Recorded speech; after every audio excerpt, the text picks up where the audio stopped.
আমি আজকে একটি প্রাণায়াম দেখাবো যেটির নাম হলো কুম্ভ প্রাণায়াম। এই প্রাণায়ামটি করলে আমাদের ফুসফুসের কার্যক্ষমতা বৃদ্ধি পায়, রক্তে অক্সিজেন এবং শর্করার মাত্রা নিয়ন্ত্রণ থাকে, ভারসাম্য বজায় থাকে।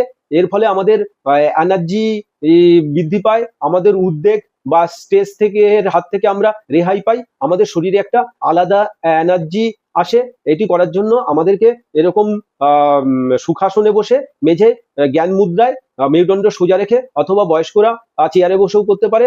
এটি করার সময় আমাদের শ্বাসটাকে প্রথমে যতটা সম্ভব নিতে হবে, নিয়ে বুকটাকে ফুলাতে হবে, ফুলিয়ে শ্বাসটাকে হোল্ড করতে হবে, তারপরে শ্বাসটাকে ধীরে ধীরে ছাড়তে হবে।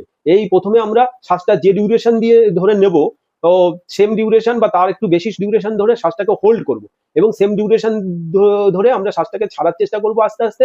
পরে এই সময়টাকে বাড়াতে হবে, শ্বাস যে ডিউরেশন ধরে নেব তার থেকে বেশি ডিউরেশন ধরে আমাদের শ্বাসটাকে ছাড়ার চেষ্টা করতে হবে। 1 to 1, 1 to 2, 1 to 3 এই ফর্মুলা আমাদের মেনটেন করতে পারলে ভালো হয়। যেমন আমি করে দেখাচ্ছি।